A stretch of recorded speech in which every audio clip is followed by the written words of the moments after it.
Hello, I am Satish Rai and I am standing here with my team on the land of Maryada Purushottam Shri Bhagwan Shri Ramchandraji in Ayodhya, and today we start filming of an epic film called Lord Rama in Exile, an epic journey for survival of global Girmitias. As we go along, I'll be narrating the story of the exile of Lord Ram along with Sita ji and his younger brother Laxman.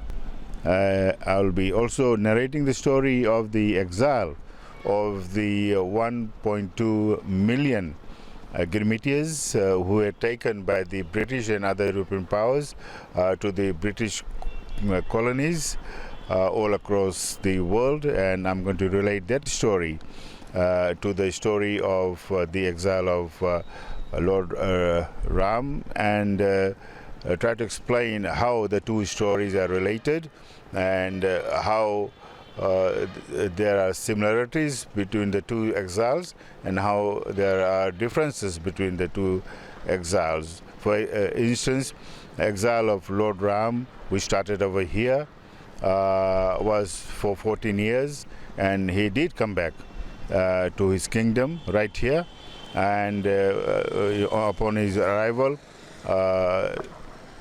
Diwali was celebrated and people were joyous, whereas the exile of 1.2 million Girmitias, mostly from around this area surrounding about 100 to 150 kilometers all around over here. Most of the Girmitias were taken from this area in Uttar Pradesh and from Bihar. Majority of the Girmitias did not come back to their homes in UP or Bihar or rest of the India, and they were exiled in the colonies where they spent most of their lives or all of their lives, and where they died. And even where those small percentage who managed to return to their homes in Uttar Pradesh, Bihar and other parts of India, when they returned, there was no Diwali, there was no celebration, and thousands of who returned, today we don't know where they are. So as we progress with our journey right from here, then we're going to go to Allahabad, Prayagraj, then Chitrakuta, Panchavati, Hampi, Lapakchi, Dandak, Bans, and then also to Rameshwaram.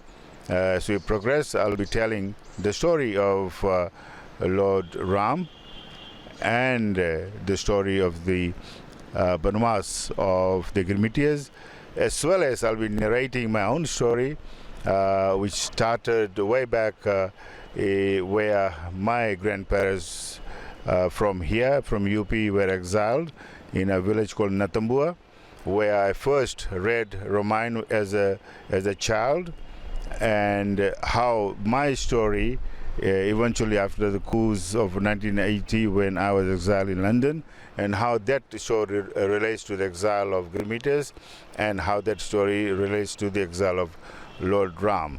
So bear with us as we go. I'll be talking more to you about these three narratives. The exile of Lord Ram was a result of a discord in the family, a small indulgence from Kekai, mother of Ram's younger brother Bharat, on prompting of her maid, Kekai's maid, Mantra. Kekai asked Lord Dasarath, Ram's father, to grant her the two promised boons. The first boon she asked for, which was reluctantly given by Dasarath ji, was to make her son Bharat the king of Ayodhya instead of Lord Ram, and second boon was that Lord Ram be sent to the Dandak one down south, which is not very far from here, and where he should spend 14 years of his life, and then he would come back, which he did.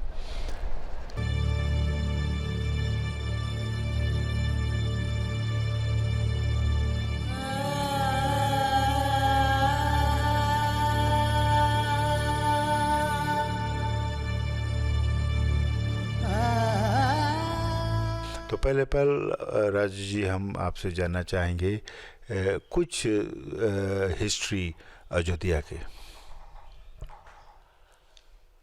Ayodhya भगवान राम की जन्मभूमि है, उनकी कर्मभूमि है, और ये सप्तपुरियों में एक है।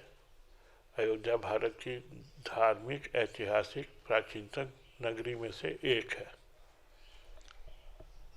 अच्छा, हमने थोड़ा रिसर्च किया है और राम जी के वनवास के बारे में ऐसे पता चला कि उनका जो बचपन अच्छी तरह से बीता, फिर वो गए, सीता जी से शादी उनके हुआ, यहाँ पर लगभग 12 साल अच्छी तरह से रहे, और उनके ताजपोशी ही होने वाला था।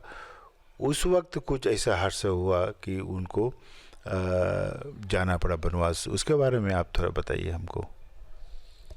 वो महाराजा दशरथ ने अपनी तीसरी रानी महारानी कैकेयी को वचन दिया था। युद्ध में उन्होंने महाराजा की बहुत मदद की थी कि तुम जो चाहोगी मैं दूंगा। एक बार 3 बार का शायद उन्होंने कहा था। तो उस पर उन्होंने वर मांगा था कि भगवान राम को वनगमन 14 वर्ष के लिए और भरत को राज्य अपने पुत्र का। तो पिता की आज्ञा को मान के भगवान राम वन को गए थे। जब से मैं छोटा था, 10 साल का था ना, तब से मैं रामायण पढ़ने शुरू किया, और 15 साल हुआ था तो मैंने रामलीला में भी पार्ट लिया। तो एक कहावत बहुत ही प्रसिद्ध था, अभी भी है, रघुकुल रीत सदा चली आई, प्राण जाए पर वचन न जाई। तो उसके बारे में कुछ बताइए। राम जी इसके बारे में फेमस हैं जी। वो दशरथ जी के ऊपर जो है ज़्यादा लागू होती है, क्योंकि जब उन्होंने वचन दिया था तो वो भगवान राम को प्यार बहुत करते थे अपने पुत्र को। तो जब वो डगमगाए उस पर, तो ये उनकी वचन को याद दिलाया गया कि रघु के आप पुत्र हैं। उनकी यहाँ एक परंपरा रही है कि आपने जो वचन दिया है वो अकाट्य है, वो दूर नहीं हो सकता, वो गलत नहीं हो सकता, चाहे उसके लिए प्राण भी देने पड़े। तो धन्यवाद। ये थोड़ा जो क्लैरिफिकेशन हमने कर दिया, ये राम जी के पिताजी के ऊपर लागू था। अच्छा, वनवास जो था, जो वरदान मिला था, जो दिया था, वो सिर्फ राम जी के ऊपर था, लेकिन उनके साथ सीता जी और लक्ष्मण जी भी गए। उसके ऊपर आप थोड़ा बताइए क्यों ऐसे हुआ। सीता जी उनकी धर्म पत्नी थी, उन्होंने उनका साथ नहीं छोड़ा। उन्होंने कहा मैं आपकी पत्नी हूँ, आपके हर सुख दुख में आपके साथ रहूँगी। और लक्ष्मण जी ने भी अपने भाई का फर्ज निभाया। उन्होंने कहा मैं आपकी रक्षा करूँगा, आपकी सेवा करूँगा। तो भगवान राम का जो परिवार रहा है वो संपूर्ण रूप से बहुत ही आदर्श परिवार रहा है, जिसके तहत पत्नी ने पत्नी का धर्म निभाया और भाई ने भाई का धर्म निभाया। इसी के तहत दोनों उनके साथ वन को गए थे।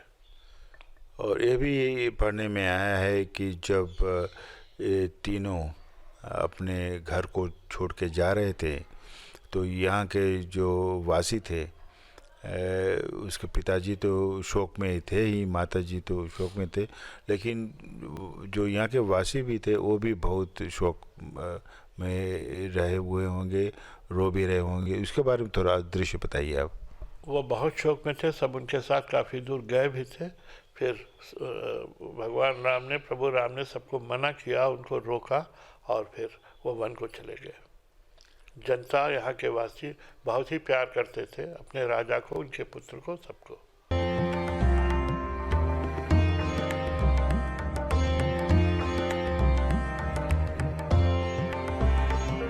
I've got with me Nilesh Narayan, who is a local guide. He's got some knowledge of Ramji here, so I'll invite Nilesh to come and join me.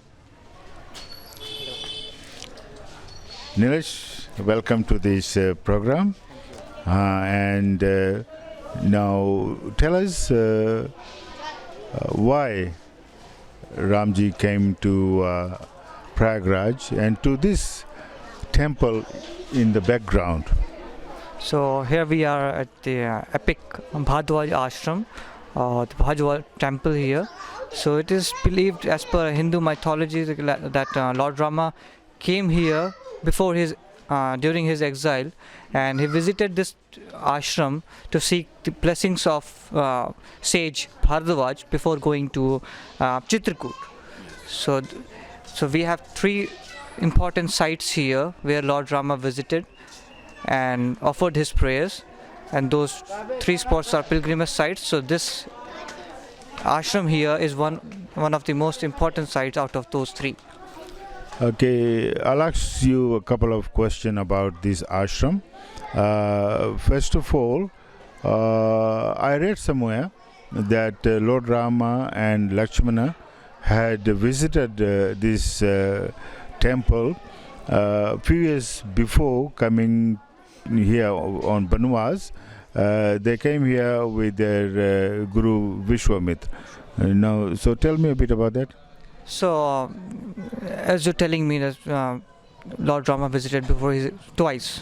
So, when he visited before his exile period, he was here as a student, because during that time it was a huge monastery, or you can say education center, a scientific research center where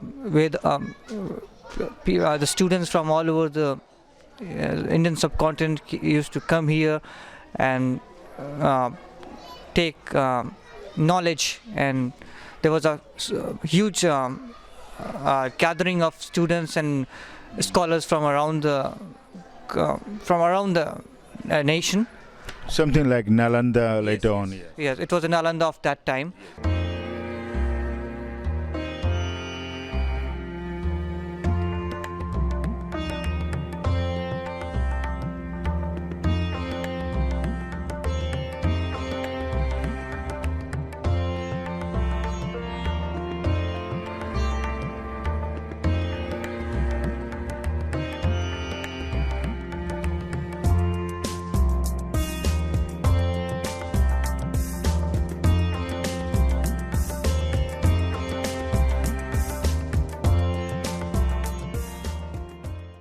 We are here at a very, very important and historical site in Prayagraj.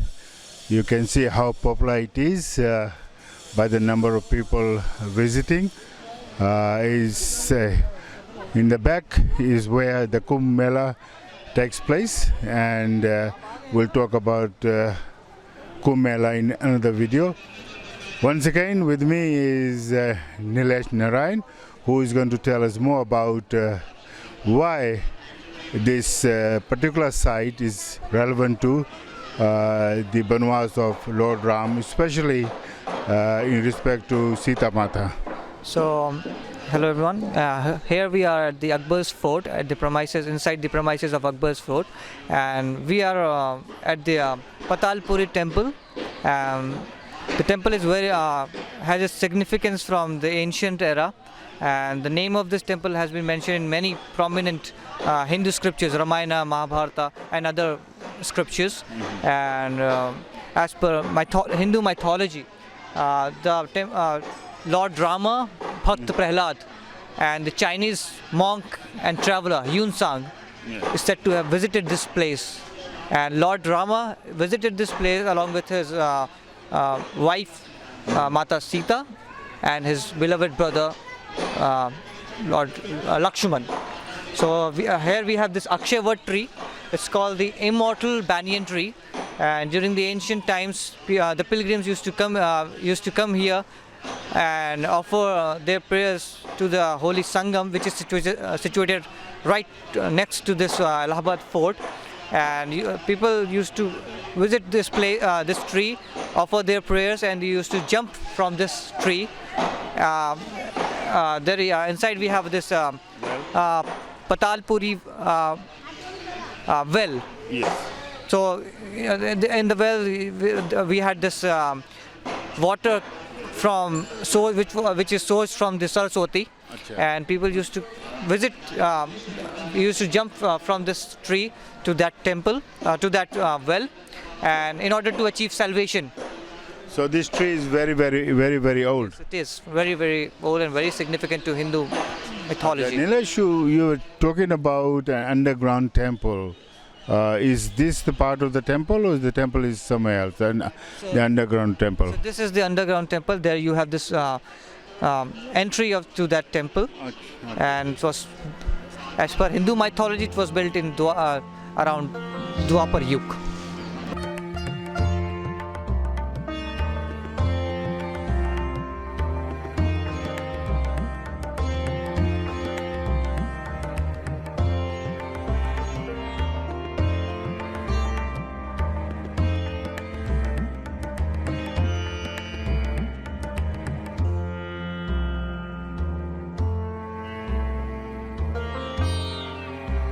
Still in Prayagraj, and now we have come to a very important historical and sacred site dedicated to Mata Sita ji.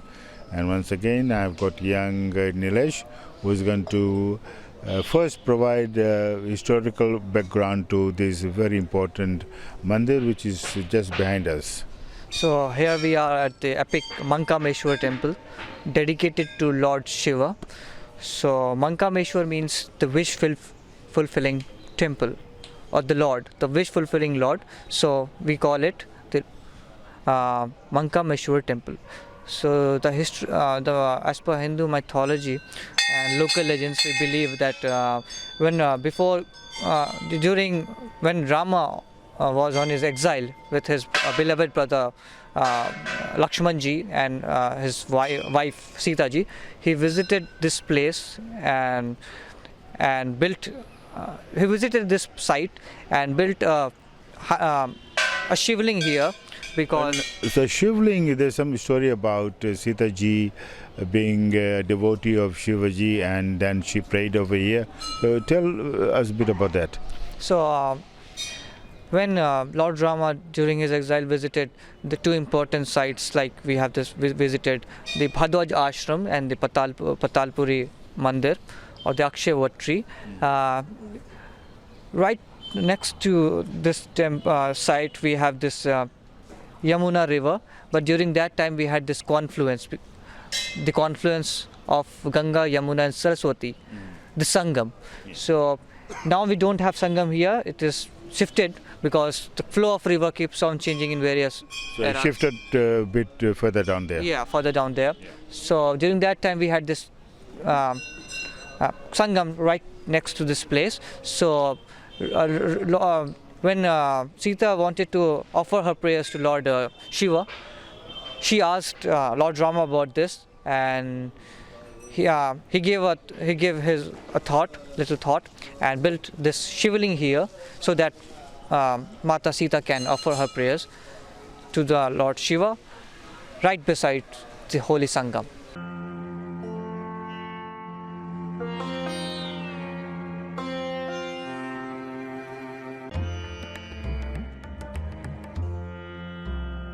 I'm told by Nishaji that he is the direct descendant of the famous Raja Nishad, who met Ramji when he came to Chitrakuta during his Banwas.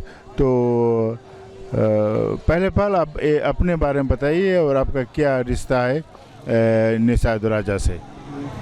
लोग निषाद राज हैं जो भगवान राम को पार किया। हमारे पूर्वजों ने, वही हम लोगों की पूर्वजी चलती आ रही है यहाँ, और भगवान राम से फर्स्ट में हम ही मुलाकात हुई थी।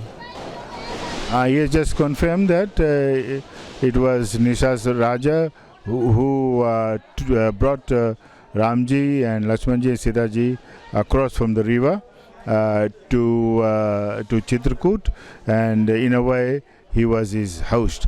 And we are standing in front of a very famous mandir, and I'll ask Nishaji to tell me a bit more about the mandir, the significance of this mandir. तो आप मंदिर के बारे में हमें कुछ बताइए।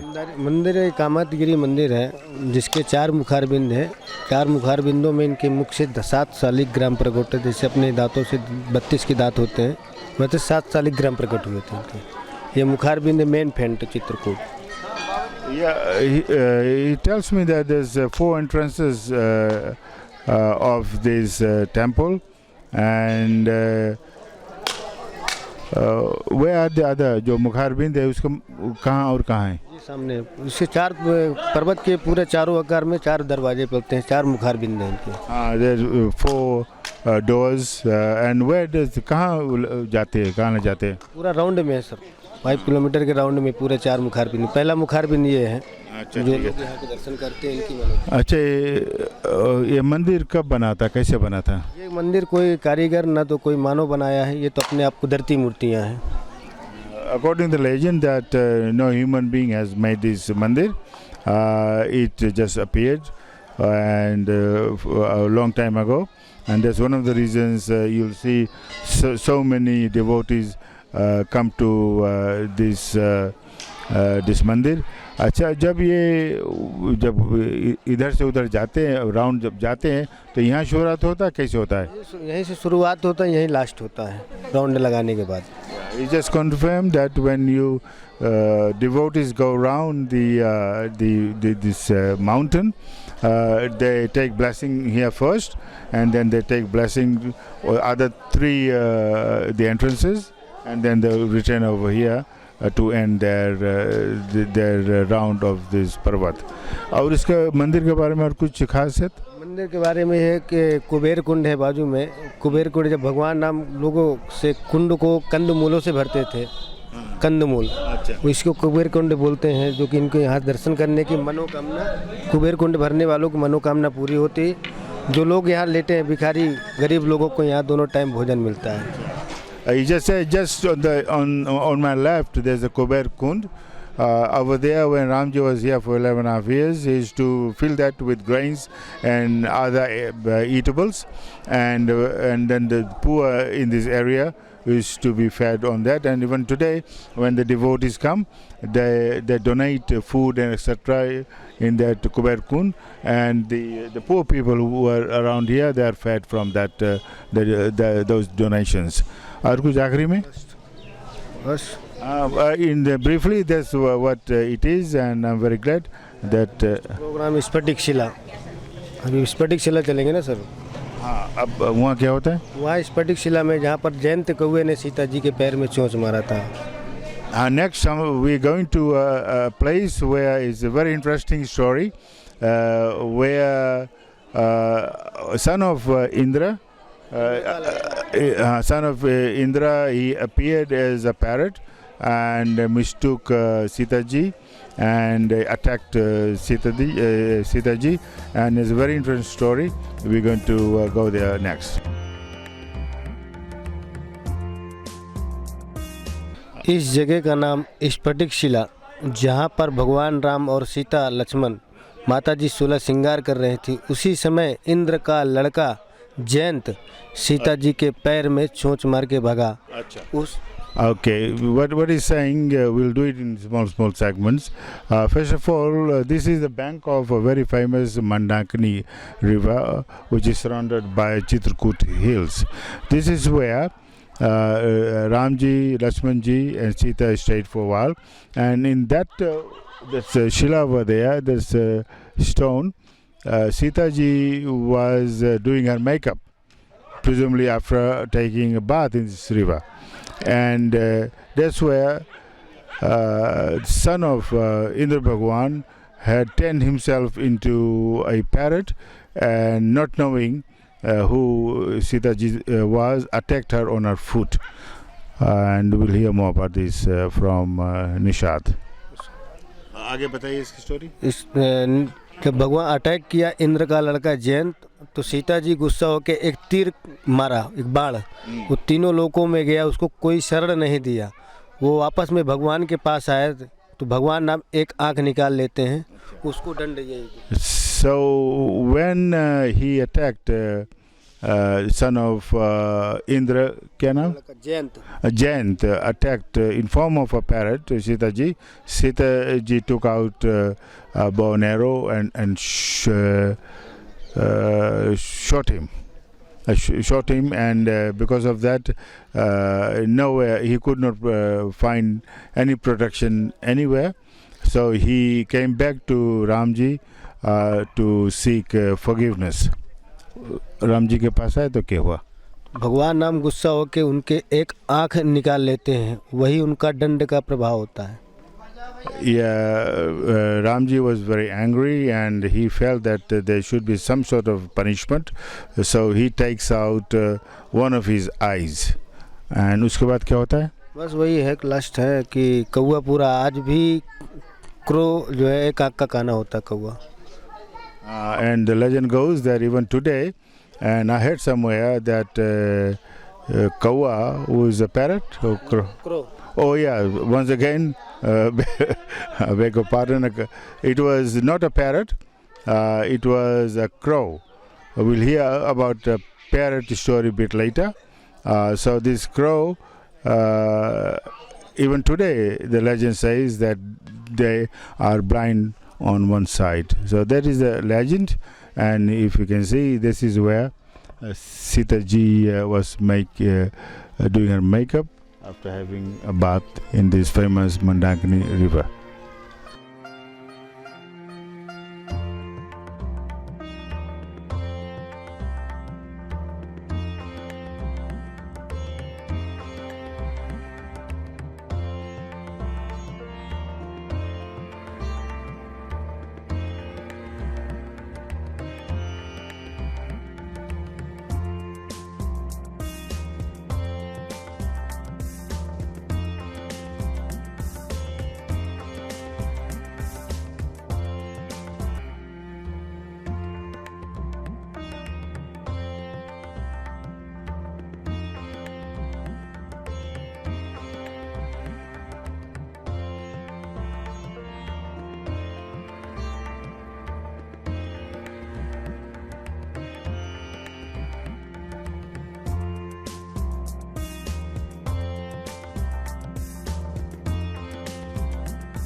So we are here at the banks of the Mandakini river, and this place is called Sati Ansuya Dham, and it has got a very, very interesting story, a very long story, but we are not going to tell the whole story.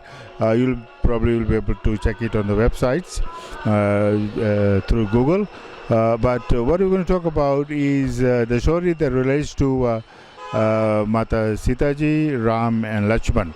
But before we go to that, we still have Maya ji with us at the moment.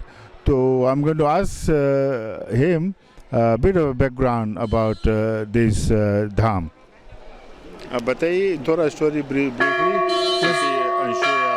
इस जगह का नाम सत्य अनुसुया आश्रम है. अत्रि मुनि महाराज की पत्नी का नाम माता अनुसुया. किसके? अत्रि मुनि महाराज. ये अत्रि मुनि महाराज ऋषि तेजो is wife of Satya Ansuya, is wife of his, and let's hear a bit more. Ram Lakshman और सीता को भोजन किया कराया करती थी माता Anusuiya. Acha, he tells us that over here when Ram ji, Sita ji, or Laxman ji came over here. Sati and Suya fed them. But there is a bit of a story prelude to that regarding the Mandakini river itself. आपने कुछ बताया था उनका ये मंदाकिनी जो नदी से कुछ उत्पन्न हुआ था उसके तप से। अत्नि मुनि महाराज तपस्या पे बैठे थे, उसी जब तपस्या पूरी हुई तो अपने पत्नी से बोले कि जाओ जल लेके आओ। जब तीनों लोकों में गई तो उनको जल नहीं मिला। When his Rishi ji when the Rishi ji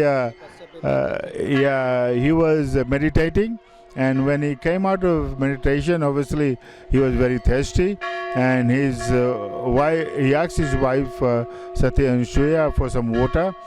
She searched for water everywhere, but she could not find any water, so she herself went into meditation और तप करने लगी मंदाकिनी माता अंशुया। तो उसके बाद क्या हुआ? तीनों लोकों में गई, उनको जल नहीं मिला। जल जब नहीं मिला तो तप और तपस्या दोनों किया, तब मंदाकिनी को प्रकट किया। मंदाकिनी प्रकट हुई 1108 धारा। Yes, due to her meditation, she was able to generate the sources of this Mandakini river, and 108 streams sprang up, and I'm told we can still today see those streams over here. सभी 108 अभी भी है। 1108 धारा। Oh, 1,000, I'm told is 1,108 streams sprang up, and this river which we can see now, it flows from here. और कहाँ पर रुकती है, कहाँ जाती है? ये यहाँ से चित्रकूट से निकल के 45 किलोमीटर दूर राजापुर जमुना जी में मिलती है। Yeah, from here, from Chitrakuta, travels for 35 kilometers and ends up in Jamuna River. We'll hear a bit more about the relationship between Sati Anshuya and Mata Sita ji. उसके बारे में बताइए सीता जी। और माता अनुसुईया ने सीता जी का 16 श्रृंगार का उपदेश किया था। जब जंगल में घूम रहे थे तो बोले कि पत्नी माता राम जी की वाइफ जो है 16 श्रृंगार में नहीं थी, तो माता अनुसुईया ने 16 श्रृंगार का उपदेश दिया और पूरा वस्त्र दिया। Nisha ji is telling me that of course when Sita ji, who is Lord Ram's wife, was here in the forest during exile, she did not have any makeup, and she probably didn't know how to do it because her makeup would have been made by her mates. So it is here that Sati Anshuya taught Sita ji how to do the makeup, and obviously she would have looked much more appealing to Ramji.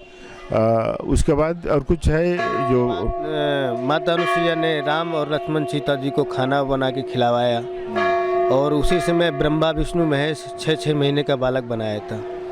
हाँ, there's another story after that Anshuya ji, Mata Anshuya fed Sita ji, Ram ji and Laxman ji, and there's another story regarding Vishnu Mahesh, regarding Brahma Vishnu Mahesh, but we are not going to relate that here. Is a very interesting story, and if you come over here to visit this site, our guide, our expert will definitely tell you the whole story. If it's told today, it will take probably a few hours. So from here, हम कहाँ जाते हैं? इसके बाद next programme गुप्त Godavari. From here we're going to go to a very interesting place called Gupt Godavari. That means it is a hidden Godavari river, and once again we're going to tell you the story behind that and how they relate to the exile of Lord Ram.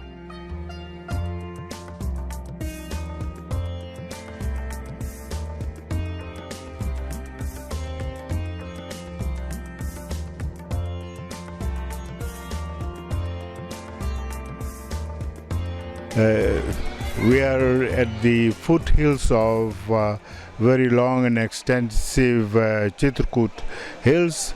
It's a wonderful surrounding, and in the background you can see a wonderful temple. A lot of devotees come over here. I've got still with me Nisaji, and we're going to talk bit by bit. It's a very long history once again. Obviously, the history goes back to a few thousand years. But we're going to just talk about the history related to Lord Ram in exile. तो निशा जी पहले हमें बताइए इस जगह के बारे में, इसका महत्व क्या है? इस जगह का नाम गुप्त गोदावरी, भगवान राम इस गुफा में रहते थे। उसी समय गंगा गोदावरी नासिक पंचवटी से भगवान का दर्शन करने चित्रकूट आई और yes, it's a bit too much to handle at the moment, so we're going to talk bit by bit. Yeah, as Nisaji was saying, there is a cave over here, and Lord Ram used to rest over here during his 11.5 years of exile, and then one day he was resting over here, and something very very interesting happened. अब बताइए तो कौन आया था? गंगा गोदावरी नासिक पंचवटी से चल के भगवान का दर्शन करके गुप्त रूप में वापस नासिक पंचवटी जाती हैं। भगवान गोदावरी, भगवान Ganga Godavari. Yes, I got it now. While Ramji was resting over here, Ganga Godavari took what do you call Gupta क्या? गुप्त गोदावरी, गोदावरी, गोदावरी, गंगा का नाम गोदावरी है। भगवान का दर्शन करने गुफा में आई, भगवान का दर्शन करके। हाँ, गुप्त Godavari changed her personality, and secretly she walks from Nasik, Godavari, and comes this Chitrakuta to this place to seek blessing of Lord Ram. Yes, Ram का दर्शन करके वापस Nashik.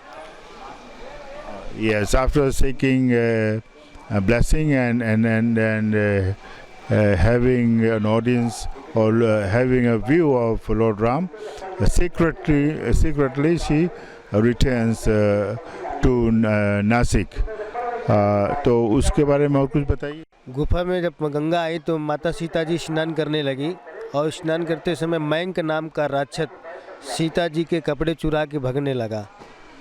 When the water comes to this place over here from Godavari in Nasik, Sita ji bathed over here, and whilst she was bathing, a demon called Mank stole her clothes. उसके बाद क्या हुआ? मैंक नाम का राक्षस सीता जी के वस्त्र चुरा के भागा तो लक्ष्मण जी गुस्सा में एक तीर से उसको एक बाल से लटका दिया। And obviously the protector Laxman ji got angry, and he shot an arrow towards him and hanged him by his hair, and there's some legend regarding that. जो भी उनके दर्शन करता है वो पापों को खा जाता है। तो अभी भी है, क्या है यहाँ पर? शिला है, अभी भी शिला है, नेचुरल प्लेस स्टैचू बोलते हैं। नहीं, वो पत्थर की शिला आज भी लटकी हुई है। And that statue is still over there, and legend says that anybody who seeks blessings over there get blessed, and his or her wishes get fulfilled. और उसके बाद में बस लास्ट इन्फॉर्मेशन। हाँ, so that's the significance of this place in relation to exile of Lord Ram. Once again, is a very blessed place, and as you walk down the narrow lane over here, you can see hundreds and hundreds of people still coming to this place to have a view. And I must say, the drive from to here is about 5-10 kilometers. It's so wonderful, so beautiful. This place is surrounded by hills, and between the hills we have got this fertile land, and you've got villages, and it's so serene over here. And if you do come over here, you'll see what I mean.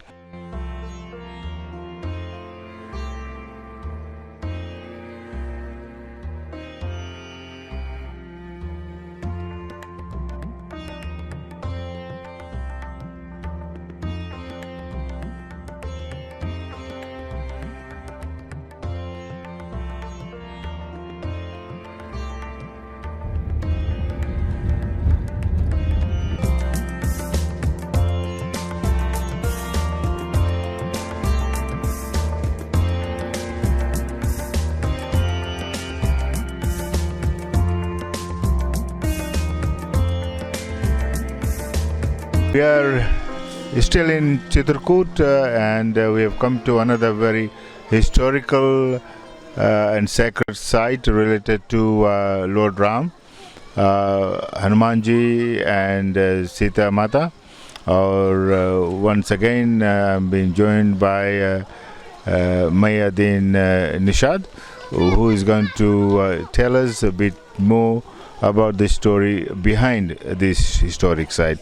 तो निशा जी आप बताइए शुरू से क्या है। जब हनुमान जी महाराज लंका को जला के आए थे तो उनकी शरीर पे ज्वाला उठी थी, ज्वाला ठंडा करने के लिए।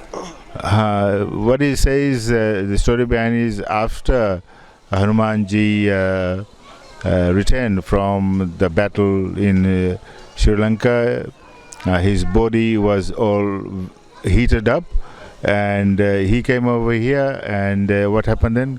बात किया तो बाकी हनुमान जी ने महाराज जब आराम करने लगे तो भगवान नाम ने हर भक्तों को कुछ में कुछ दिया। तो हनुमान जी महाराज ने एक चीज़ महाराज जी का ऐसी जगह कोई बताया जाए कि मेरे शरीर को ठंडक पहुँचे।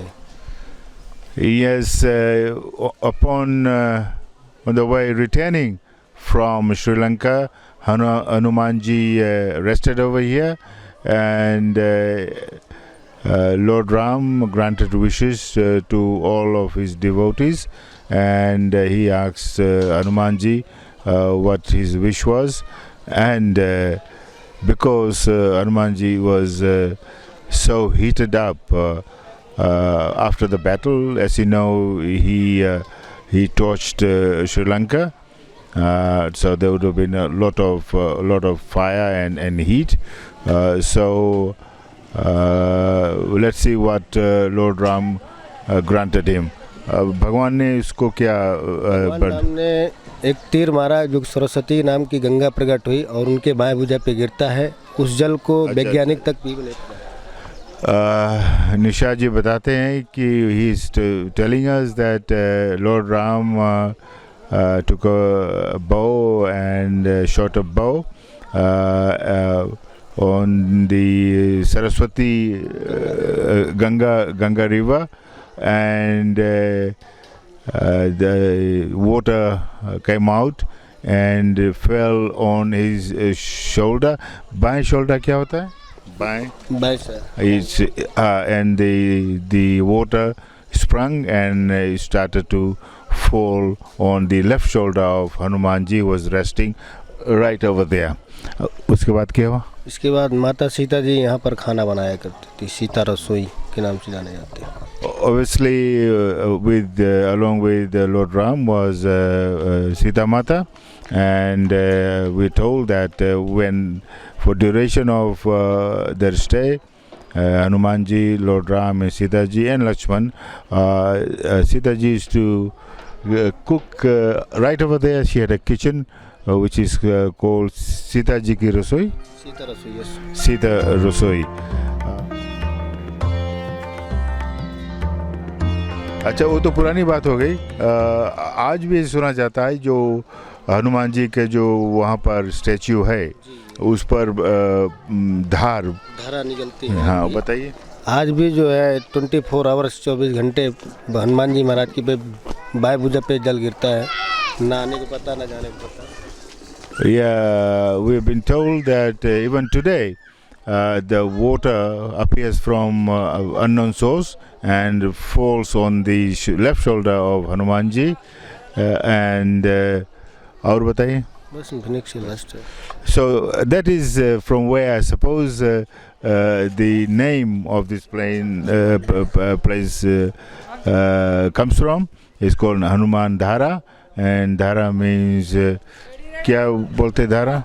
हनुमान धारा के नाम से that the water which continuously falls on the left shoulder of Hanumanji, that means Hanuman Dhara. And you can see, we'll be showing you close up. I think it will take a long time. कितना steps है ऊपर जाने के? 560 steps. Yeah, to get right over to the top to where Hanumanji's statue is about more than 500 steps. It will take कितना देर लगेगा? 1 hour's time. Yeah, it's been told that it will take about 1 hour to walk up there, but we don't have that much time. And if you do come over here, if you're fit enough, maybe you'll be able to walk right up to there and see this amazing sight. For now, we will proceed to another place.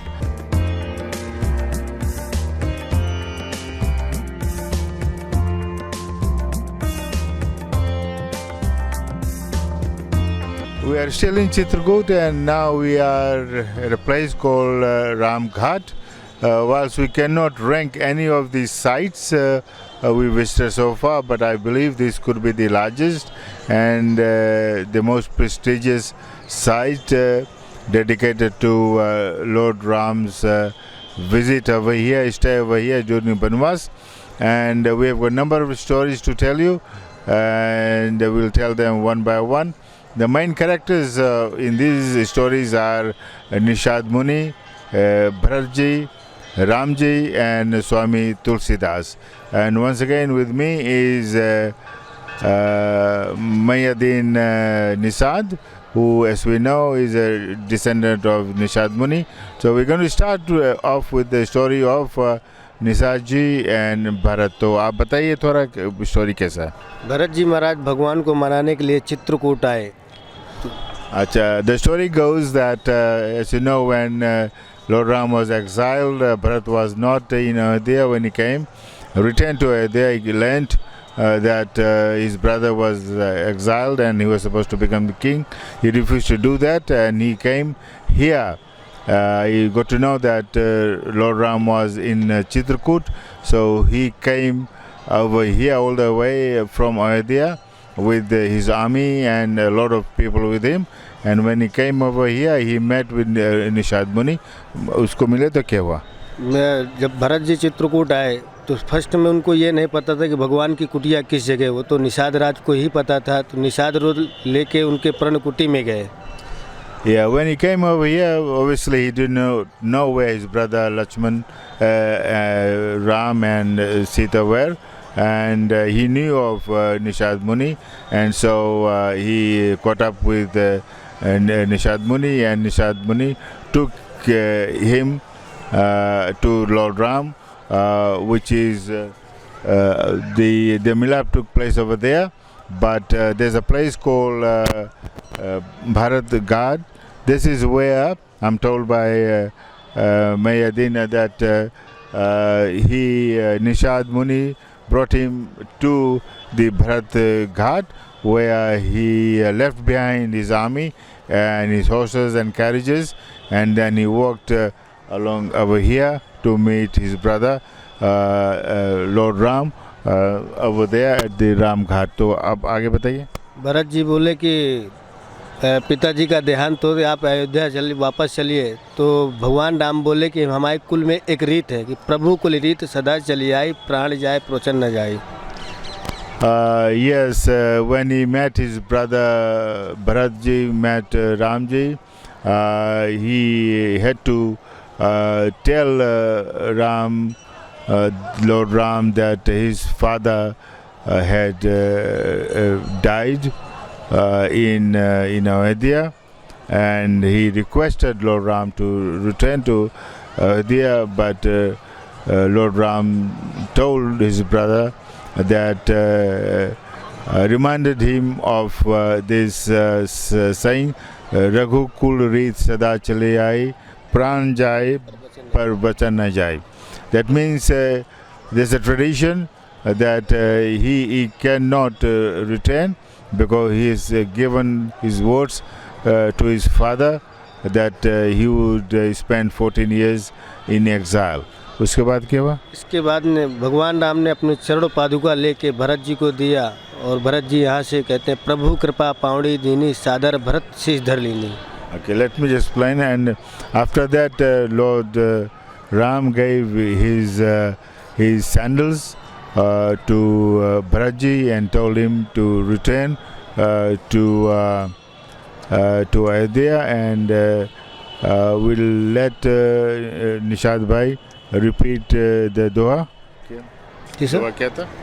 प्रभु भरत जी महाराज खड़ाहू को लेके अयोध्या वापस गए. नहीं तो आपने क्या बोला था, क्या वो था? प्रभु कृपा पावड़ी दीनी, सादर भरत शीश धर लीनी.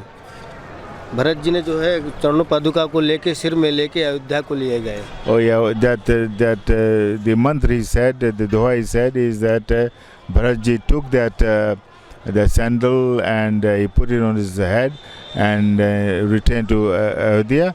And the story goes that he, instead of being crowned as king of Ayodhya, he put the sandals on the throne for 14 years and became the de facto ruler until Lord Ram returned from Banwas and took over as the king of Ayodhya.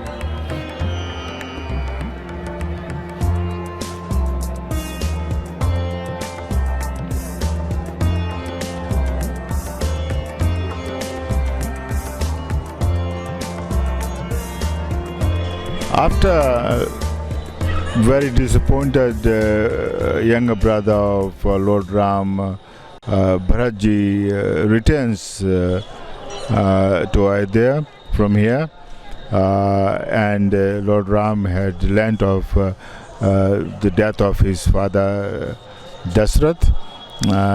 He came to this place over here and sat down with Laxman and Sita and contemplated on what to do.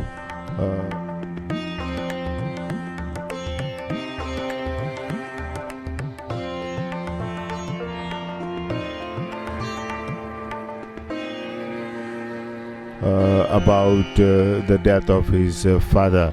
अच्छा, आप आगे बताइए कि जब यहाँ बैठ गए तो क्या यहाँ बैठकर सोच विचार किया कि दशरथ जी महाराज का पिंडदान किस जगह किया जाता है. तो इस घाट का नाम राघव प्रयाग घाट. Yeah, I'm told that this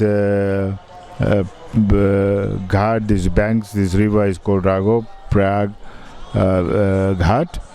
This is where they talked about how to pay the last tribute to Raja Dashrath, and so we'll find out what the decision was. हाँ, तो उन्होंने क्या डिसाइड किया? डिसाइड किया कि राघव प्रयाग घाट में इस नदी की रेती निकाल के पिंडदान और तर्पण किया. अच्छा, ये तो बहुत ही डीप हिंदी में बात कर रहे हैं आप, थोड़ा हमको समझाइए फिर से. ये इस घाट का नाम राघव प्रयाग घाट है. भगवान राम ने सोच विचार के यही सोचा कि मंदाकिनी की रेती निकाल के पिंडदान और तर्पण किया. So what I come to understand is that the decision was that the last rites will be done right over here, and so उसके यहाँ पे जब हुआ पिंडदान, उसके बाद और कुछ हुआ? नहीं, इसके बाद फिनिक्स से हुआ. और अब वहाँ पे प्रयाग में नहीं हुआ था? प्रयाग में तो बाल का मुंडन होता है. हाँ, तो yeah, the rites of Raja Dashrath was conducted over here, and rest of the other ceremony related to the rites like chopping the hair was done in Prayagraj, I'm told. And so that's the story post Dashrath's death, or after Bharat had returned from over here. And as we've learned from here, Bhagwan Ram, Sita ji and Laxman proceeds to another location.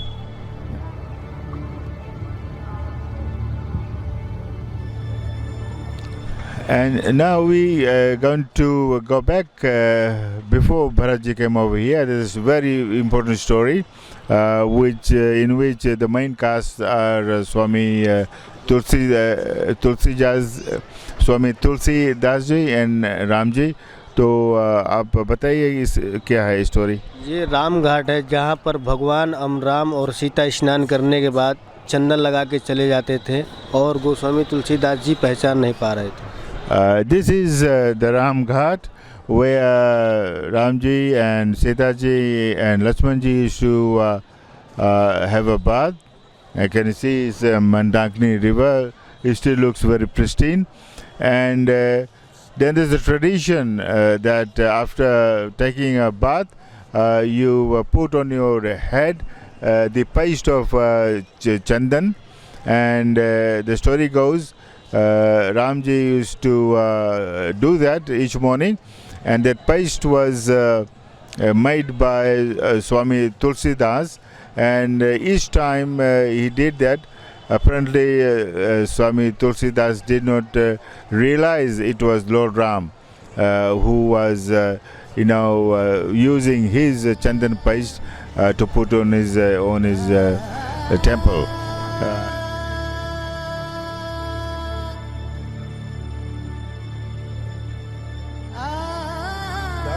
And I'll let Bhai repeat that dua. Chitrakoot के घाट पे भई संतन की भीड़. The first verse is on the banks of this Chitrakuta river, the sadhus were gathered. भई संतन की भीड़ तुलसीदास चंदन घिसे तिलक करे रघुवीर. And the second part of the dua is Tulsidas was making the paste of sandalwood, and it was Lord Ram who was using that paste to put on his forehead. उसके बाद क्या हुआ? उसके बाद तभी तुलसीदास जी भगवान राम को पहचान पाए, तब उनके चरणों में प्रणाम किया.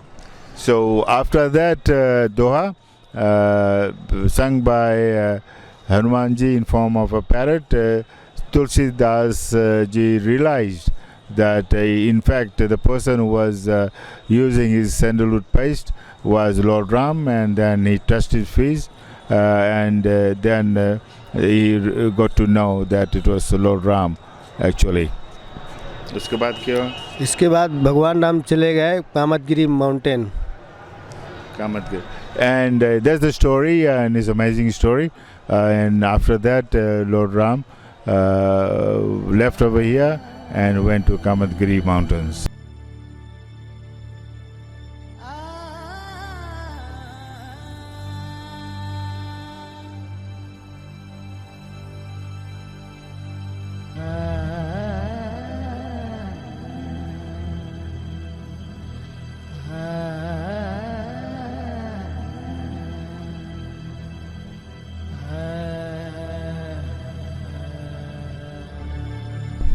We have now traveled from Chitrakuta, where Ramji, Laxmanji and Sitaji spent about 11 and a half years. From there they went to seek blessing from another Swamiji. I'll tell you a bit more about that. And that Swamiji told them that they should spend rest of their stay in Banwas here in Panchavati area. And so we start our travel tour in Nasik from this place. In the background, you can see the Hanumanji's mother's Mandir, and for the Girmi diaspora, there are millions of people who are devotees of Hanumanji. So we thought we're going to start our tour with this beautiful location, this beautiful mandir, which is dedicated to Hanumanji's mother. This place is located about 16 kilometers from Nasik. The area is called Panchavati, and a bit further up there is where Hanumanji was born. We're going to go there next. Yes, as promised, we are here in January. You can see the steps over here that leads to the place, the temple dedicated to the birthplace of Lord Hanuman. The sad part is that one has to climb about 1,000 steps to visit that temple. It takes about 1.5 hours to go there, and about 1.5 hours to return. We unfortunately do not have the time to do that, and but as you can see, if you travel over here, you already seen the scenes. It's such a beautiful scenery over here. It's very peaceful, and for all the devotees of Lord Hanuman, it will be good if you could come. And if you do come over here, be prepared to climb those steps over there, and allow at least 3 to 4 hours for this visit.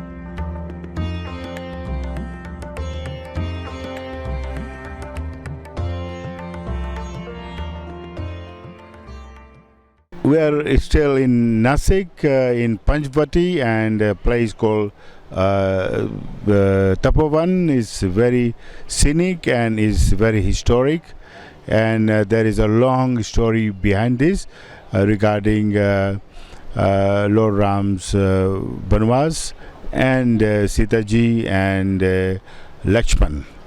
I'll try to keep the story brief. What has happened is that from Chitrakuta, Ram ji went to seek blessings from some sages, and the sage Agastya informed him to go, or rather to come to Panchavati, and this is the area in Tapovan area that he spent a lot of time during his stay here. But his stay over here also started problems for him, his brother, and Sita ji. The story is that when they came over here and started to live on the banks of River Godavari, Ravana's sister Subnaka came over here and began to seduce Lord Ram. He was not interested and sent him apparently to his younger brother Laxmana. Laxmana also didn't want anything to do with Subnaka, and there was probably a quarrel, and out of rage or whatever, Laxmana cut off Subnaka's nose. That resulted in Subnaka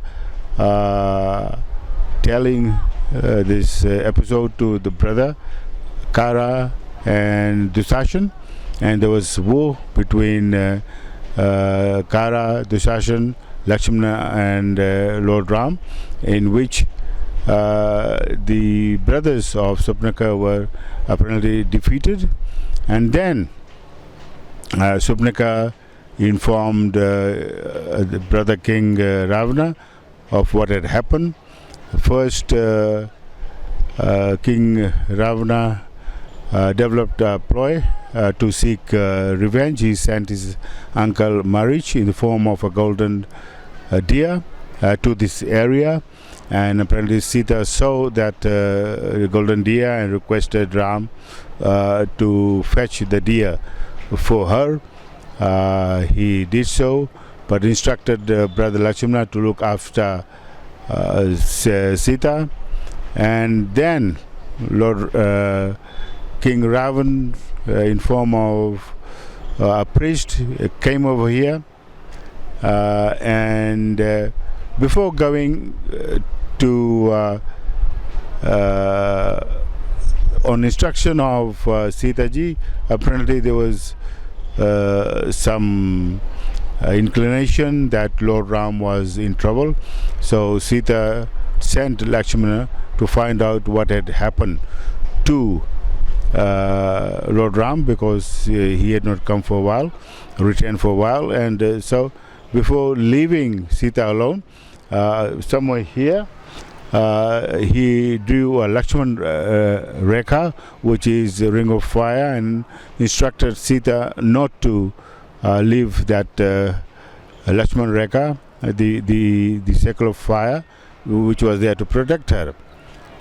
And when Lakshmana left, King Ravan took form of a priest, and he came and asked for alms from Sitaji. In the beginning, apparently Sitaji offered the alms to the priest from inside the circle, but on the insistence of Ravana the priest, she came out of the circle, and as soon as she came out of the circle, King Ravana kidnapped her and took her away from this place, and hence the problem for Lord Ram, Sita and Lakshmana started. And from here we go down south, where we're going to tell the story of how Ram, Lakshmana teamed up with Sugriva, King Sugriva, and Hanumanji, and went down south towards Sri Lanka to get back Sitaji. So the importance of this place, say, is the story which I briefly told you. There's also is Laxman Mandir over there, where Lakshmana prayed.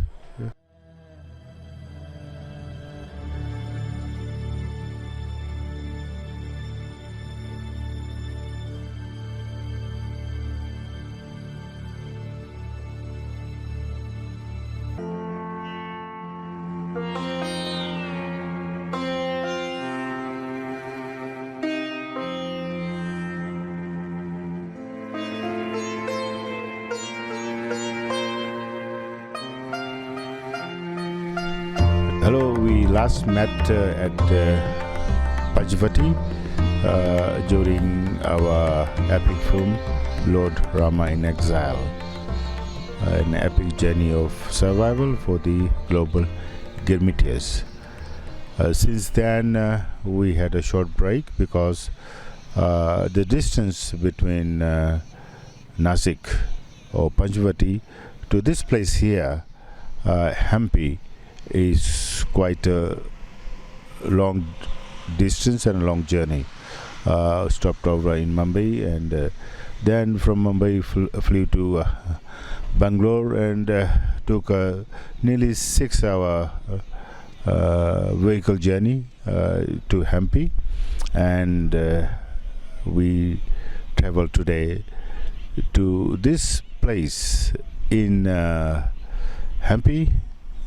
Is Hampi heritage site, and is about short drive from the hotel, and it's one of the most amazing drive with most amazing scenic beauty I've seen ever anywhere in the world. It's most amazing scenic drive I've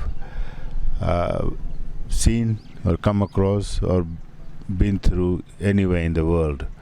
And then we reached at this beautiful place which is dedicated to the birth of Hanumanji. You can see the temple over there right on the top of the Baltic hill, which is dedicated to Hanumanji. Now I must say something over here. When we were in Panchavati, we were told, informed, and it's also mentioned in the available information on the website, that Hanumanji was born in Anjaneri in Panchavati. And now history tells us that once again that Hanumanji was born right here in Hampi. So the historians, we all have to mull over this fact and come to a consensus where Hanumanji was born. We have learned so far that in Panchavati, where Ravan kidnapped Sita ji, what is called Sita Haran episode, and then Lord Ram, brother Laxman, found their way from Panchavati to Hampi to look for or in search of Sita ji. We have to find out, it's a long distance, and if there's any other place along the way where they may have stopped. So far we are not able to find any other, so we are wondering how they have arrived here, how long it took them to come over here, but there will be another narrative. We are here in Hampi. Hampi comes from the word Pampa. Pampa is also called Pampa Chetra, and the old river which flows over here is a beautiful river flowing over here, Tungabhadra, was previously called Pampa. So this Hampi is derived from the word Pampa, and this region now is Hampi and is a World Heritage Site.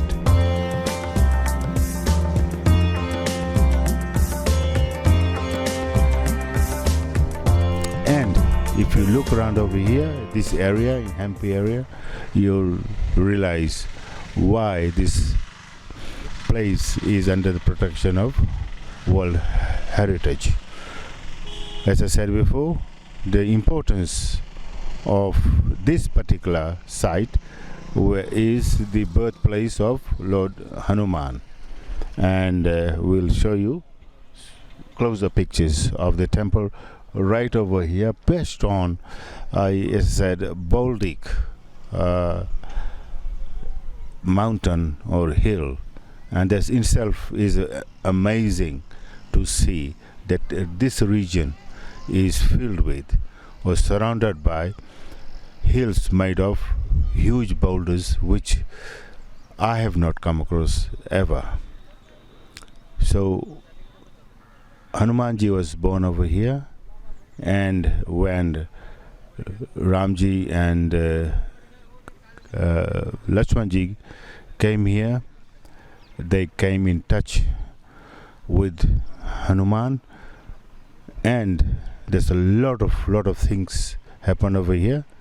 And as we proceed, we're going to tell you their meeting with Sugriva,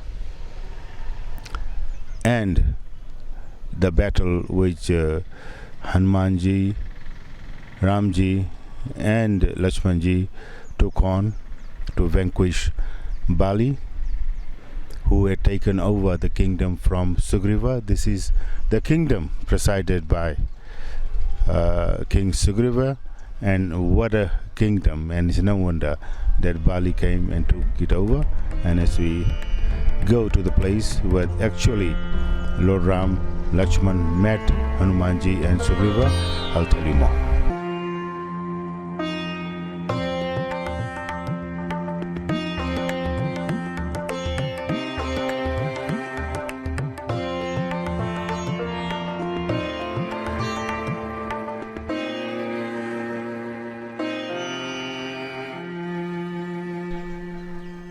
Yes, we are here in Sabrimala forest. In the background is a place called Sabri Gufa, or Cave of Sabri, and it is back of the Hampi Sarovar, which is a lake which is very well defined at the moment.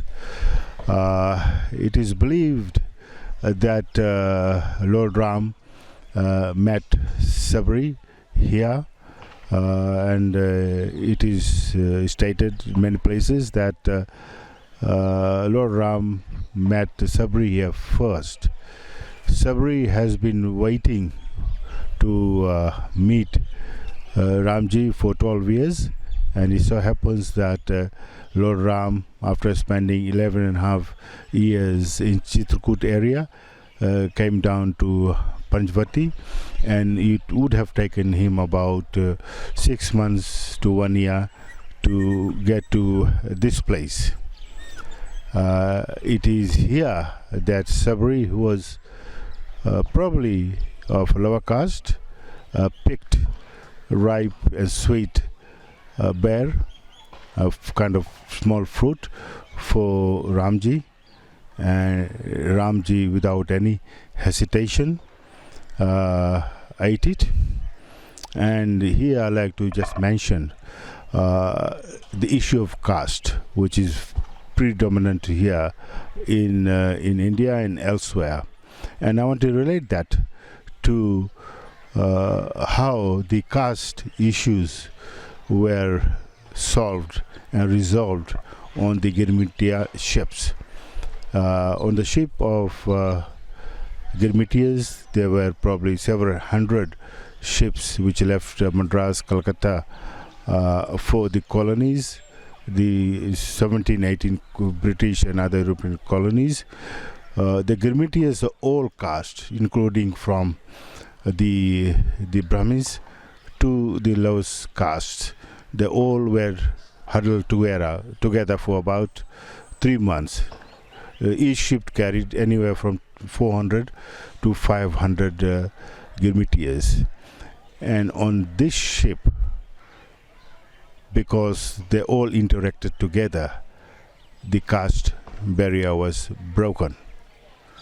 And many years ago, it is on this place over here that perhaps the beginning of breaking of the caste barrier began or happened, that between Shabariji and Ramji.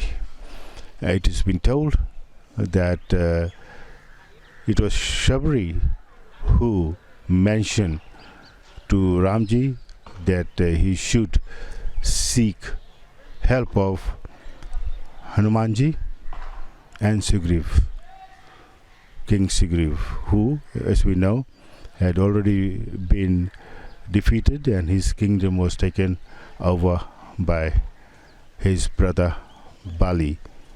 Now we'll tell that story as we move along and around this beautiful place called Kishkinda, which is in Hampi area of the state of Karnataka.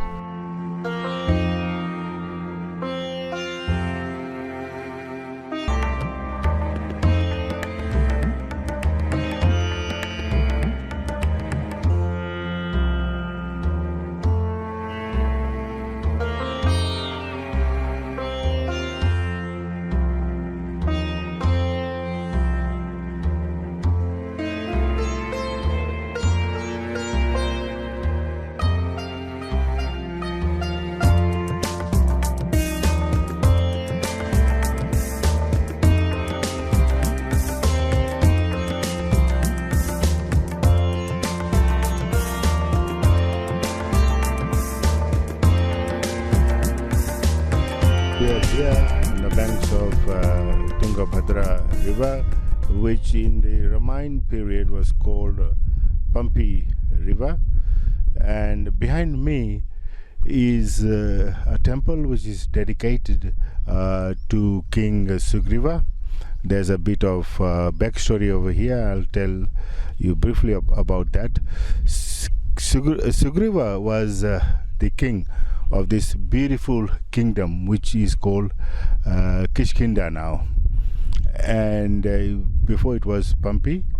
And Kishkinda is described many times in Ramayana, and in fact a whole chapter is dedicated to Kishkinda. It's called Kishkinda Kant, and as we travel around here, I'll tell you most of the stories which is related to Lord Ram, Banwas, Sugriv, Hanuman Ji and Sabri. And this story relates to Sugriva and his brother Bali. Sugriva was the king of this region, and his brother Bali took it away from him. So when Ramji came over here, Sugriva was hiding around here.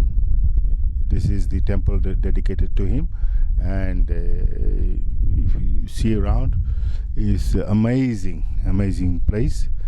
And further down, there's a place where after meeting Sabri told Ramji to seek help from Sugriva. We'll tell that story later as we move along. One thing also I want to share, which I discovered as we travel from Ayodhya down to over here. In that period, most of the major locations were around rivers, and Lord Ram himself was born in Ayodhya, the banks of river Saryu. After his exile, he traveled to Prayagraj, which is on the banks of river Jamuna and Ganga. And that time there was Saraswati over there. That's where Kumbh Mela takes place. And Chitrakuta is also on the banks of Mandangani river, as we have already told you. And Panchavati is also around the river. And this place here is amazingly beautiful place.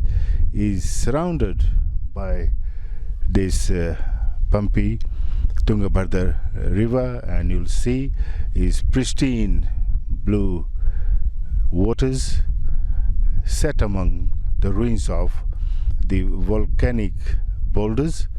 And personally I think Lord Ram would have enjoyed his stay over here, and he would have probably spent rest of his days in the Banwas over here. But because he was in pursuit of Ravana and to rescue his wife Sita, he probably had to leave, or reluctantly left, this beautiful location to head down, where we're going to head after we tell you the story of Kishkinda.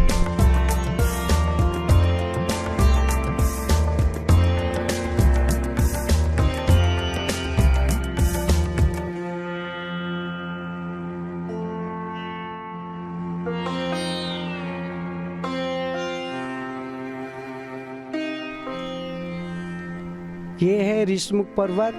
यहाँ पर बाली के डर से सुग्रीव छिप करके भगवान श्री राम का भजन करता था, और 88,000 ऋषि मौन होकर के यहाँ पे तपस्या करते थे। भिल्ली ऋषियों की सेवा में रहती थी। और सीता जी को जब रावण लेके जा रहा था आकाश मार्ग से लंका की ओर, तब राम नाम की चर्चा सीता जी ने जब सुनी तो पहचान के लिए अपने वस्त्र यहाँ पर डाल दी थी जो सुग्रीव को मिल गए थे। तो सीता जी की खोज में निकले तो सबसे पहले बिल्ली की कुटिया पहुँच कर उसको नवधा भक्ति दे करके आगे का रास्ता पूछते तो वो बताती है पंपा सरही जाओ रघुराई तहाँ हुई सुग्रीव मिताई, आगे चले बहु रघुराया ऋष मुख पर्वत ने तहाँ सचिव सहित रहे सुग्रीवा, आवत देखी अतुल बल सिवा। हे प्रभु, पंपा सरोवर के निकट ऋषमुख पर्वत है, ऋषमुख पर्वत पे सुग्रीव अपने साथियों के साथ में रहता है, आप जाके उससे मित्रता करेंगे तो वो सीता जी की खोज में मार्गदर्शन देगा। तो सबसे पहले भगवान सरोवर रहते हैं, विश्राम पान करते हैं और 33 करोड़ देवता आकर के भगवान की स्तुति करते हैं। राम नारद का संवाद होता है। जब भगवान आगे बढ़ते हैं तो सुग्रीव ऋषमुख पर्वत से देख रहा था, हनुमान जी को बुला के बोलता जाके पता करो यदि बाली का कोई भेजा हुआ हो तो वहीं से इशारा कर देना, ये शिला में छोड़ करके दूसरी जगह भाग जाऊंगा। तो विप्र रूप ब्राह्मण का रूप धारण करके हनुमान जी जाते हैं और श्री राम भगवान से परिचय करते हैं। तो भगवान अपनी आप बीती बताते हैं, हमें 14 बरस का वनवास हुआ, मेरी भार्या स्त्री का पंचवटी से राक्षस ने हरण कर ले गया। तो लिए 2 जन चीप पीठ चढ़ाई, दोनों भाइयों को कंधे पे बैठा कर अपने नायक सुग्रीव के पास लाते हैं। पावक सा के अग्नि को उत्पन्न कर साक्षी दे करके राम सुग्रीव की मित्रता यहाँ पे कराते हैं। तो भगवान पूछते, हे सखा तुम किस कारण से रह रहे हो? तो वो अपनी आप बीती बताता, माया नाम का राक्षस अर्धरात पुरद्वार पुकारा, आधी रात को लड़ने के लिए आता है। तो बाली उसको मारने के लिए जाता है, उसकी सहायता के लिए सुग्रीव जाता है बाली की सहायता के लिए। पर क्यों मुझ पखवारा? तो बाली बोलता है सुग्रीव से कि 15 दिन का समय दिया कि यदि मैं 15 दिन के समय मतलब नहीं लौट के आता हूँ तो समझो कि मैं मारा गया। तो मास दिवस वहाँ पर 1 महीने मैं उसका इंतजार करता रहा। वहाँ से उस गुफा से लोही की धार निकली, रक्त की धार निकली, ऋषमुख पर्वत पे आके गिरी। तो ऋषियों ने श्राप दे करके यहाँ से चले गए, सबरी को उसकी जन्मभूमि भेज दिए। जब रामा अवतार होगा, भगवान का अवतार होगा, तब तेरा उद्धार हो गया। तो वो जाके वहाँ तपस्या करने लगी। तो यहाँ पर 7 ताड़ थे पंपा सरोवर के पास में, बाली को वही मार सकता था जो 7 ताड़ एक बाण से गिरा देगा। तो बिन प्रयास रघुनाथ ढाया, भगवान ने 7 ताड़ों को गिरा दिया और सुग्रीव को विश्वास हो गया। जब तो इसके बाद में बाली को सुग्रीव को भेजते हैं कि जाके आपस में दोनों भाई संधि कर लो। तो वो अपने प्राण बचा के प्रभु के शरण में आ जाता और बोलता है, यदि मैं आपके प्राण अपने बचा के आपकी शरण में प्रभु नहीं आता तो बाली मुझे मार डालता। तो पहचान के लिए अपने गलों की फूलों की माला उतार करके भगवान ने सुग्रीव के गले में डाल देते हैं और फिर से भेजते हैं। दोनों को युद्ध होता, दोनों भाई युद्ध करते हैं और भगवान पेड़ की ओर से देखते हैं। जब जानते हैं सुग्रीव नहीं जीत पाएगा तो परा विकल में ही सर के लागे, जैसे भगवान का बाण पड़ता है उससे मृत्यु सैया में बाली पहुंच जाता है और बोलता, आपने किस कारण से प्रभु मारा? मैं बैरी सुग्रीव प्यारा, मैं बैरी हो गया, दुश्मन हो गया, सुग्रीव आपका दोस्त और प्यारा हो गया। तो भगवान बोलते, सुन अनुज बधु भगनी सुतनारी इन्हीं कुदिष्ट बिलोके। अनुज बोले, छोटे भाई किस्तु को तुझने रख लिया, तुझे मारने में कोई दोष नहीं है, यदि तू प्राणदान चाहता तो बोल, मैं तुझे प्राणदान वापस कर दूं। तो बोलता, तीनों लोग के नाथ मेरे सामने खड़े हुए हैं, मुझे प्राणदान की आवश्यकता नहीं। क्यों? जन्म जन्म मुन जतन कराही, अंतराम कही आवत नाही, जन्म जन्मांतर ऋषि मुनि तपस्या करते, अंत समय में राम का नाम नहीं निकलता। हे प्रभु, आप तो अपने धाम भेज दो। जो खोया था धन संपत्ति स्त्री वापस सुग्रीव को दिला दिए और अंगद को युवराज पद दे करके यहाँ से स्फटिक शिला चले गए। वहाँ पर चतुर्मासा किए जा करके स्फटिक शिला में और सीता जी का पता लगा करके मधुबन में हनुमान जी फल खाए थे। यहाँ 2 महीना ऋषमुख पर्वत पे सुग्रीव राम जी रुके थे।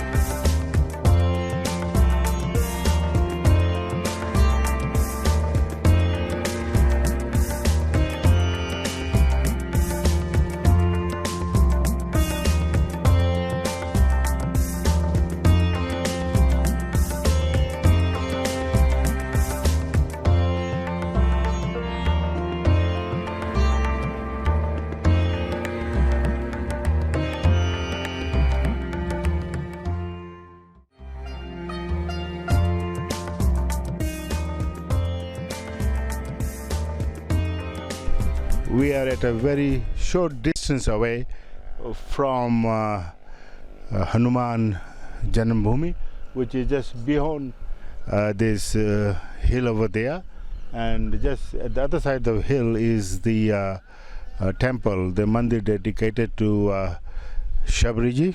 And here behind me, beyond that Durga temple, is the temple dedicated to Sugriva and Bali.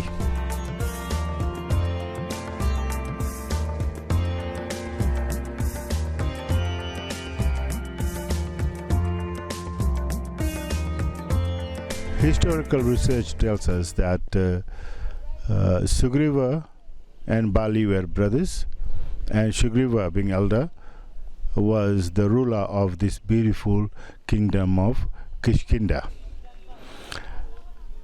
For some reason, Bali overthrew his brother's rule and became the ruler.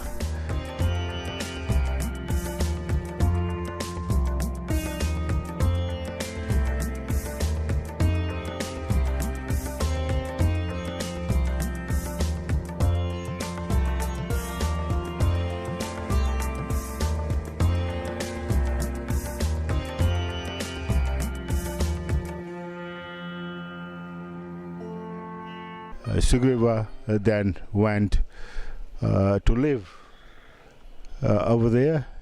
We've already been there on the banks of Tungabhadra river.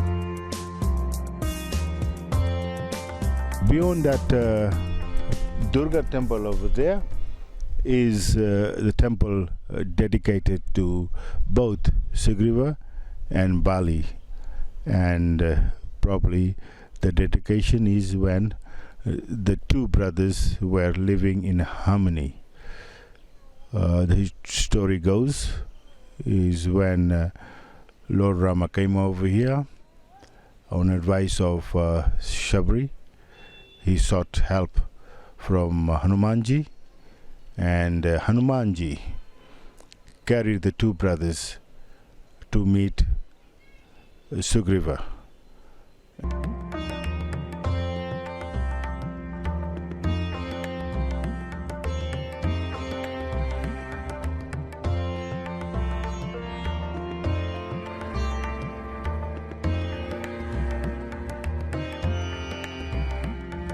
The two main characters here are Shabriji and her guru Matanga Rishi. The research shows or tells us that it is here Matanga Rishi informed Shabri that Lord Ram would visit her one day. This is where the Guru blessed Shabri that Lord Ram would certainly one day would come to this area and would meet her, and that was a blessing by which Shabri lived for many years. I would like to tell a story over here which perhaps has helped the Girmitias during their voyage to the colonies, and also which has endured for more than 180 years. Is this place over here during the very difficult time for Lord Ram and his brother Laxman, that they struck a friendship with Hanumanji, Sugriva, Angad, and all other forest dwellers over here that lasted them during their lifetimes and has endured thousands and thousands of years from that time till today. And the friendship between, especially between Hanumanji and Ramji, is probably unparalleled in any historical books. Now, what had happened on the Girmit ship is people of all caste from India, people from north, south, Uttar Pradesh, Bihar, Punjab, Madhya Pradesh, Karnataka, Telangana, Andhra Pradesh, Tamil Nadu, Kerala, Rajasthan were put on one ship, some 400 to 500 of them, and they were traveling 3 to 4 months to reach their colonies. And something very important happened there. during the voyage, the caste division was overcome. During that voyage, the regional division was overcome. During the voyage, the linguistic divisions were overcome. And a friendship between these Girmitias, what is called as Jahaji Bhai, shipmate Jahaji Bhai and Jahaji Bahan, was struck. And that has helped the Girmitias during their very trying period in the colonies. And that Jahaji Bhai concept is still alive today. And it's my belief that the Jahaji Bhai friendship would be there as long as the stories of the Girmitias are alive in this world.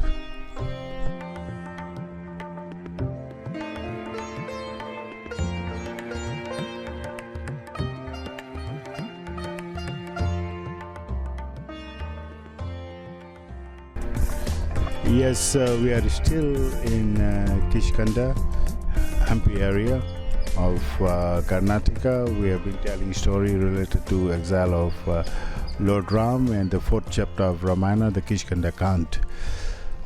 This is the last story I'm going to share, and as all the stories related to Lord Ram in exile, this is another fascinating story. This is where, somewhere around here, Hanumanji introduced Lord Ram to Sugriva, and Sugriva laid a condition to Lord Ram to assist him in search of his wife. The condition was that he helps him to fight his brother who had usurped the kingdom from him, and after he is restored to his Raj, his rule in this area, he would help Lord Ram and Laxman to find Sita. And Lord Ram agreed to do that after hearing the story of Vali, his brother, and Sugriva, and he thought it was pertinent for him to assist.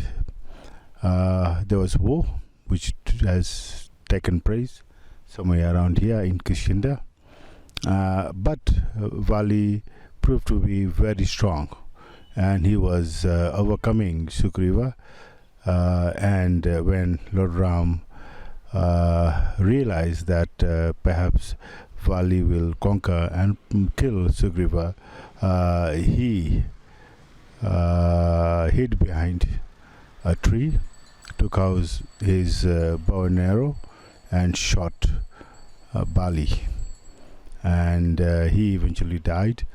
The story goes that when Vali asked Ram why he had now killed him or wounded him, and he was lying and breathing his last breath, Lord Ram justified his deeds, saying that perhaps it was his duty to destroy evil, which he has been doing throughout his life, and he did offer to give life back to Vali, who, realizing who Lord Ram was, did not accept. He preferred to die in hands of Lord Ram. After that, Sugriva was restored to his throne, and he offered his help along with Hanumanji and his Sugriva's son Angad and the army which he gathered from this area, and then they proceeded towards Rameshwaram. There's stories to be told on the way. We will go to Laxman next.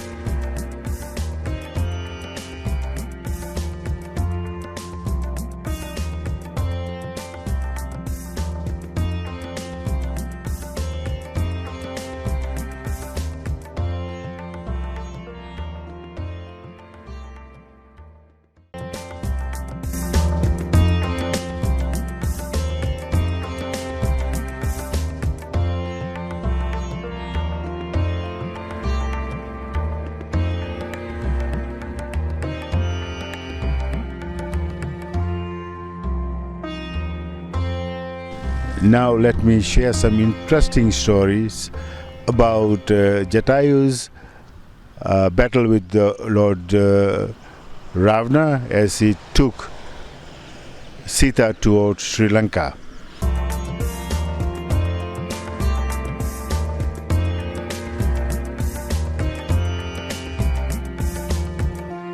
Jatayu belongs to the Garuda family, descendants of Garuda, and Jatayu's mother was Aruna, and he had an elder brother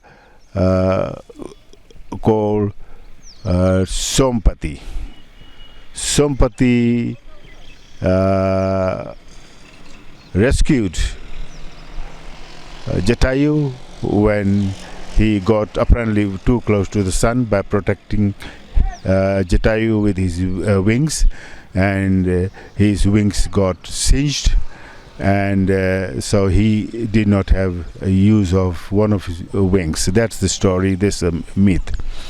What happened with Jatayu is something which is very, very interesting. It says on the net, as I did my research, that Jatayu herself had witnessed Ravana kidnapping Sita. We already know that Sita was kidnapped in Panchavati, which is a long distance from here. So one would wonder whether Jatayu was in Panchavati itself.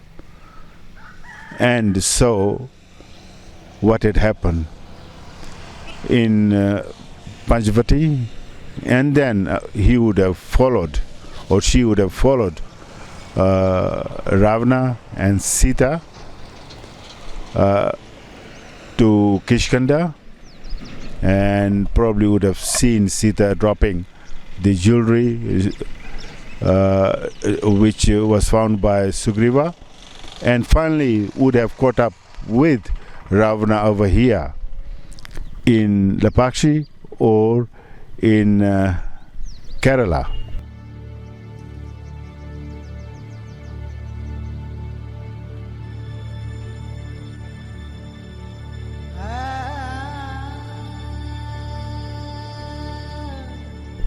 So I think this also needs to be researched further, but the fact is that today the people believe that the battle took place over here, and that's why this statue, and you'll see temples and other structures have been built as a dedication to Jatayu.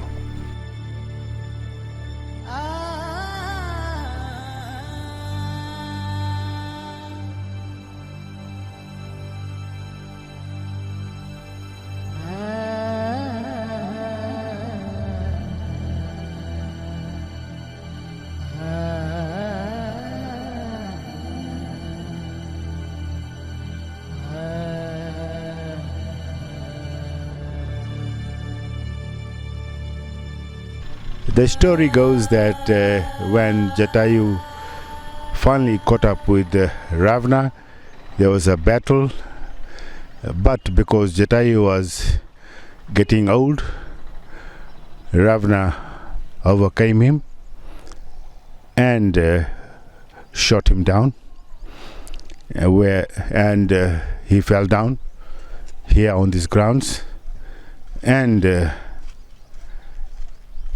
when finally Lord Ram saw him, he was breathing his last breath. But before he died, he handed over Sita Mata's ring, the jewelry given to him by Sugriva. And of course, Lord Ram would recognize Sita Ji's ring. And also, Jatayu told Lord Ram that Ravana had taken Sita Mata down south. So this is where Lord Ram got the direction where to go, and then from here he headed towards Rameshwaram.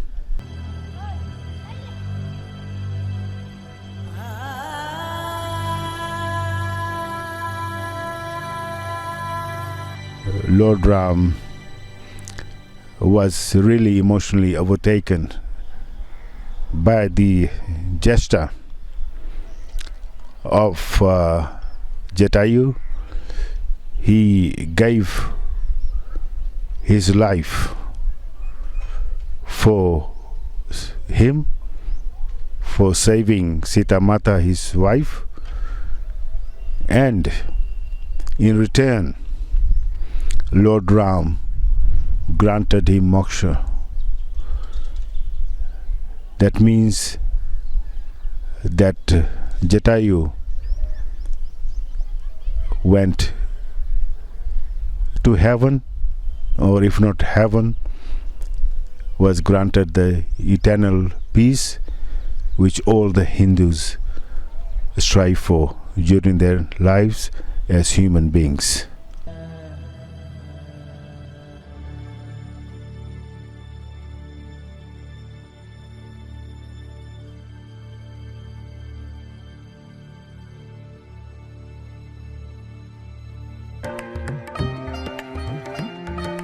Yes, we last met at Lapachi, and as promised we are here in Rameshwaram. I'm standing in front of the Ramanatham temple, which is dedicated to Lord Ram. As we have been noticing, there are multiple stories about the epic journey of Lord Ram, and this is no exception. The research shows that Lord Rama prayed here to Shiva at one of the Shivalingam before embarking on the journey to Sri Lanka to bring back Sita Mata, and it's also stated that upon return back here he prayed once again to Lord Shiva, and the story goes that he had sent his trusted Hanumanji to Kailash to bring Jyotirlingam, but there was a delay in returning, and the auspicious occasion was passing, and hence Mata Sita built Shivalingam from the sand, which she would have collected from the sea, which is about 200-300 meters in front of me.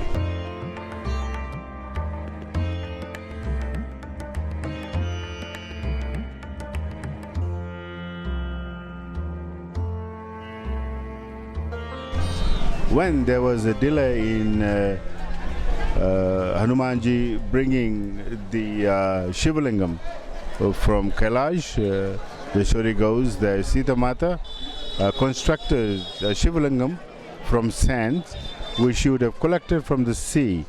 There's a sea, Bay of Bengal is over there, and it is about 200 to 300 meters in front of me, and the Shivalingam was constructed over here, the second, and Lord Ram, Sita Mata, Hanuman, and Sugriva and rest of his team prayed to Shivaji, and then from here proceeded towards Ayodhya and finally reached over there. I would like to tell you that from Lapachi it took us about 8 hours to drive over here. It is about 600 kilometers, and it would have taken much longer for Lord Ram with all his army to reach over here and then go across the seas, the Sangam of Bay of Bengal, Indian Sea over here, to Sri Lanka after constructing the Ram Setu. And also it is about 1,800 kilometers from Panchavati, where Sita ji was kidnapped by Ravana. So Ramji and Laxman would have walked about 1,800 kilometers to reach over here. And from Ayodhya it would have taken about, and from Ayodhya to here it is about 2,500 kilometers. So the journey to the end of India ended over here, and the new journey began to Sri Lanka and back. And after we visit Dhanuskodi, from where Ram Setu was constructed, our journey would stop over here, and we also would make our way up north and eventually to Ayodhya and Lucknow, and then to Delhi, and then we're back to Sydney.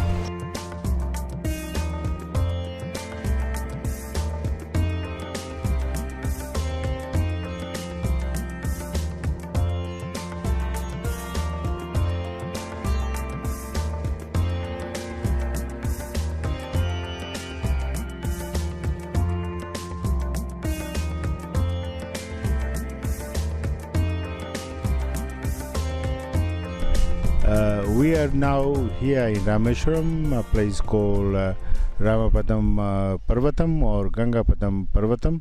It means it's a small hill, and the legend goes that Ramji, along with Hanuman, Sugriva and Laxman, came here on top of the hill. It is believed to be the highest hill in Rameshwaram. From here they surveyed where to start the bridge, and after Lord Ram had decided where the bridge to Sri Lanka would start, he took out his bow and arrow and shot the bow, and it went underneath and came out at the Dhanuskodi, and from there the bridge was constructed, and we'll be going there next for our final shooting for this project. But before that, I'd like to tell you that in that temple, Ramapadam temple, there is a footprint of Lord Ram, and that's why this mandir is called Ramapadam. That means foot of Lord Rama. So it's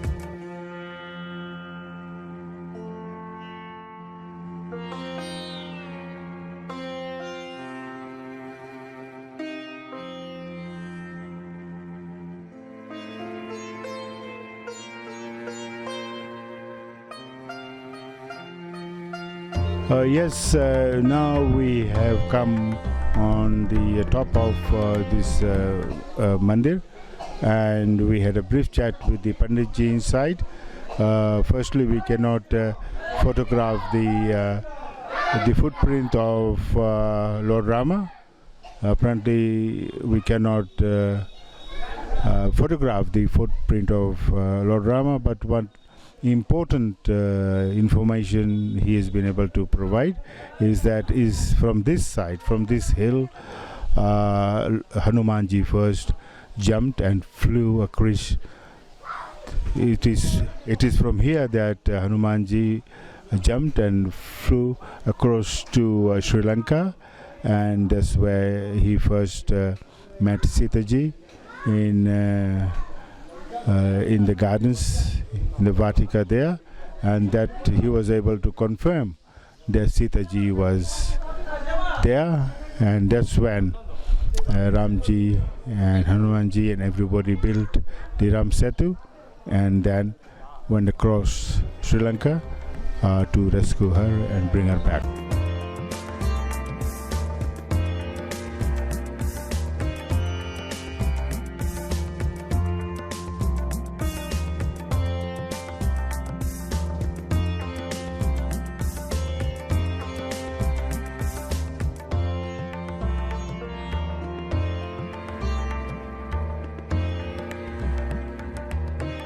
I'm sitting here quite relaxed because this is the last session of our shooting. We started in Ayodhya about 14 days ago, and from there, as you know, we've been to Prague, Chitrakuta, Nasik, Panchavati in Nasik. Then we came down to Hampi in Kishkinda. Then a few days ago we filmed in Lapakshi, and then we have traveled about 600 kilometers down here to Rameshwaram, and this place is called Dhanuskodi. And from here we will tell you the last episode of this long and epic journey. In front over here is the Indian Ocean, and over there is the Bay of Bengal. Over there is Sri Lanka, and it is here that the Hanuman Sena with Sugriva and Angad and the whole army built the Ram Setu, the bridge upon which Ramji and Laxman walked across to Sri Lanka to rescue Ram's wife Sita. There's a back story to this, why this place is called perhaps Dhanuskodi, because there's a small hill way back there, about 15 kilometers from where Ram, Laxman, Sugriva and Hanuman looked at. It has got 360 degrees view from there, and they found the best place from where they can build the Ram Setu to go across to Sri Lanka. And once Ram decided where they would start the bridge, he took out his bow and arrow and he shot on the ground the arrow, and the arrow came here, and that marked the start place for the bridge for the Ram Setu. That's why this place, I believe, I don't understand the Tamil language, but this place is Dhanuskodi. Dhanush, I know, means the bow, and Ram used his bow, and this is where the arrow came out. So as we come to the end of our epic journey, the primary shooting is finishing over here. I would like to narrate to you a few last thoughts about this very, very long journey. Ramji and Laxman, Hanumanji and the whole army crossed over, went to Sri Lanka, battled with Ravana. This war, they won the war. They rescued Sita Mata. They would have come across over here, and they then returned a long journey of about 2,500 kilometers way back to Ayodhya. And on reaching Ayodhya after 14 years, there was celebration of Diwali, and that happened many thousands of years ago, and we still celebrate Diwali. We still remember this epic, the grandest of grand narratives ever.